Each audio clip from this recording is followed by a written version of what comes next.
Good morning children. कल अपन ने एक टॉपिक डिस्कस किया था वर्ब में एस या यस लगाने के नियम। ठीक है, आज अपना जो टॉपिक है वर्ब में आईएनजी लगाने के नियम। वर्ब में हम आईएनजी कब लगाएंगे, कैसे लगाएंगे, इसके नियम अपन पढ़ेंगे। ठीक है, तो इससे पहले मैं आपको कुछ बेसिक चीज़ें बताता हूँ। इंग्लिश में जो वॉवल होते हैं, स्वर, ये अपने काम आएंगे इस चैप्टर के अंदर। वॉवल, इनको अपन स्वर बोलते हैं।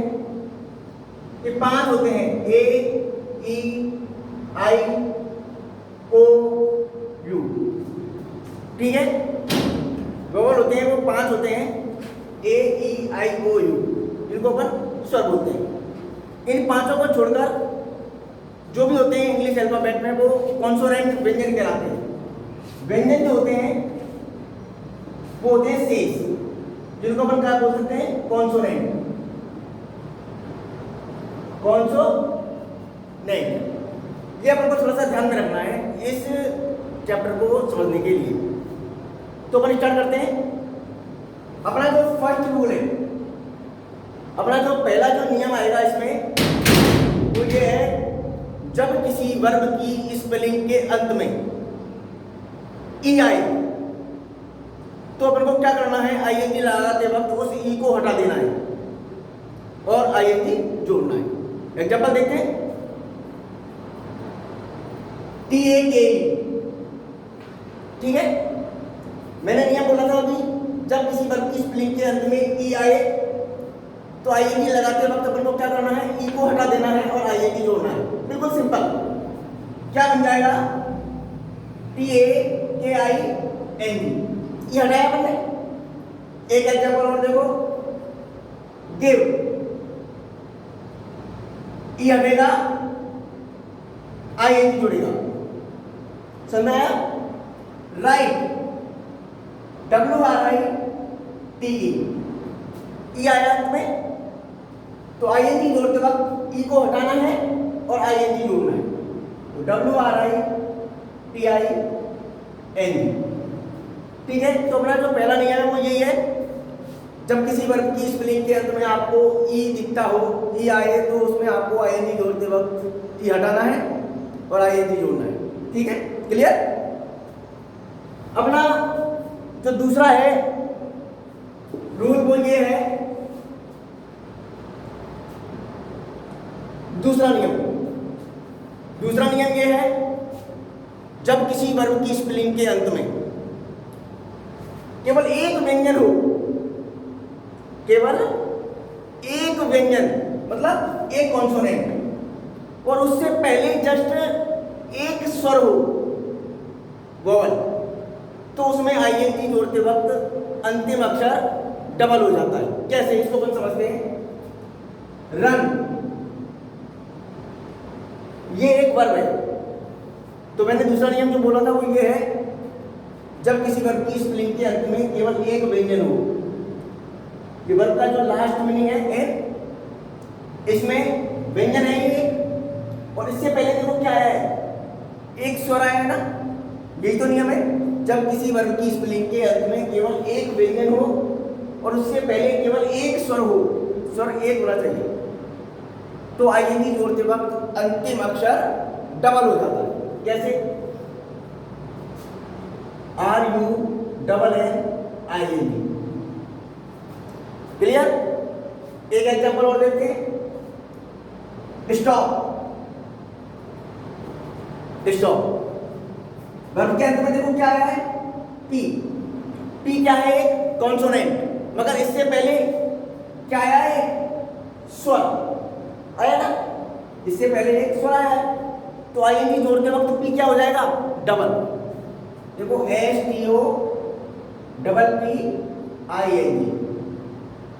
क्लियर? एक एग्जांपल और देखते हैं, कट। देखिए, CUT, कट में वर्ब के अंत में देखो क्या आया है, एक कॉन्सोनेंट आया है और उससे पहले एक ही क्या आ गया, स्वर, तो क्या हो जाएगा, कटिंग। अंतिम अक्षर डबल हो जाता है ना, कटिंग।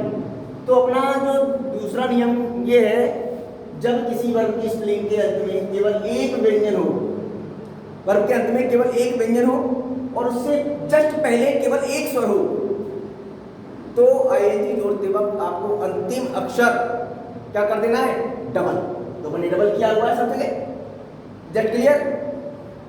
थर्ड, अगला जो नियम है वो ये है, तीसरा नियम, जो थर्ड नियम है अपना, इसको अपन थोड़ा सा अपवाद का नियम भी कह सकते हैं। अपवाद का नियम, अपवाद का नियम क्यों? क्योंकि अभी मैंने आपको जस्ट बताया है सेकंड नियम के अंदर, जब किसी वर्ब की स्पेलिंग के अंत में केवल एक व्यंजन हो और उससे पहले क्या हो, एक स्वर, तो अंतिम अक्षर डबल हो जाता है। मगर देखना, ग्रो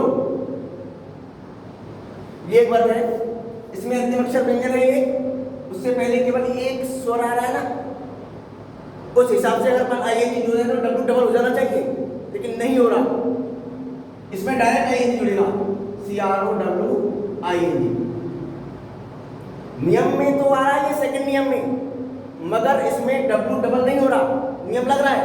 देखो आप, जब किसी वर्ब की स्पेलिंग के अंत में केवल एक व्यंजन है और उससे पहले एक ही स्वर है, वो स्वर है, फिर भी इसमें अंतिम अक्षर डबल नहीं हो रहा।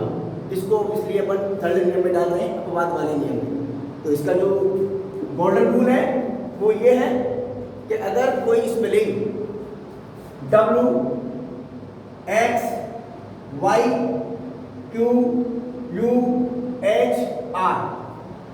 अगर कोई वर्ब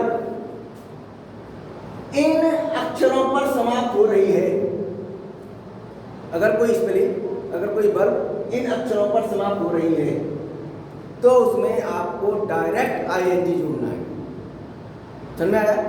देखो, मैंने अभी आपको एग्जांपल दिया था एक ग्रो का, ग्रो, हालांकि ये सेकंड नियम में है, आ रहा है डबल डबल होना चाहिए, मगर नहीं हो रहा। क्यों? क्योंकि ये वर्ब किस पर समाप्त हो रही है, डब्ल्यू पर। तो इसमें डायरेक्ट आईएनजी जुड़ेगा, GROWING। एक एग्जांपल और देखते हैं, फिक्स। इसमें भी सेकंड नियम लग रहा है, मगर एक्स डबल नहीं हो रहा। व्यंजन है, व्यंजन से पहले एक स्वर है, अंतिम अक्षर डबल होना चाहिए, मगर नहीं हो रहा। क्यों नहीं हो रहा? क्योंकि ये वर्ब किस पर समाप्त हो रही है, एक्स पर। इसलिए इसमें अपन को आईएनजी डायरेक्ट जोड़ना पड़ेगा, FIXING। ड्रा, एक एग्जांपल और देखते हैं, ड्रा। इसमें भी व्यंजन तो है एक, उससे पहले एक स्वर है, डब्ल्यू डबल होना चाहिए, मगर नहीं हो रहा। क्यों? डब्ल्यू पर समाप्त हो रही है। तो इसमें भी ड्राइंग, DRAWING। एंटर, अब देखो एंटर में नहीं, अंत में एक व्यंजन है, उससे पहले एक ही स्वर है, तो आर डबल होना चाहिए ना, नहीं हो रहा। क्यों? क्योंकि जो वर्ब है वो किस पर समाप्त हो रही है इस वक्त, आर पर। तो इसमें भी अपन को डायरेक्ट आईएनजी जोड़ना है, ENTERING। एग्जांपल एक और देखते हैं, सफर। इसमें भी सेकंड नियम लग रहा है, मगर आर डबल नहीं होगा। क्यों नहीं होगा? क्योंकि जो वर्ब है वो आर पर समाप्त हो रही है, SUFFERING। एक एग्जांपल और देखते हैं, ऑफर, OFFER। नियम सेकंड नंबर का लग रहा है ना इसके अंदर, मगर फिर भी आर डबल नहीं हो रहा। क्यों? क्योंकि इन अक्षरों पर समाप्त अगर कोई वर्ब हो रही है तो उसमें आपको डायरेक्ट आईएनजी जोड़ना है, OFFERING। Is that clear? तो एक बार मैं आपको रिवाइज कराता हूँ। दूसरा और तीसरा नियम, अंतर क्या है? दूसरा नियम ये कहता है कि जब किसी वर्ब की स्पेलिंग के अंत में केवल एक व्यंजन हो और उससे पहले केवल एक स्वर हो, तो अंतिम अक्षर डबल हो जाता है। मगर जो तीसरा नियम है उसमें आपको थोड़ा सा ये ध्यान रखना है कि वो वर्ब इन व्यंजनों पर समाप्त ना हो। अगर इन व्यंजनों पर समाप्त हो रही है कोई वर्ब, तो उसमें आपको आईएनजी डायरेक्ट लगाना है, चाहे इनसे पहले क्या रहा हो कोई एक स्वर। तो अपन इसके जो आज अपने 3 नियम पढ़े हैं, बाकी के जो नियम है अपनी नेक्स्ट वीडियो में देखेंगे। तो आपसे एक रिक्वेस्ट हो रहा है, हमारे इस चैनल को सब्सक्राइब करके अपने बेल आइकन को क्लिक करें, जिससे अपन नए अपडेट्स रेगुलर आपको मिल सके। Thank you.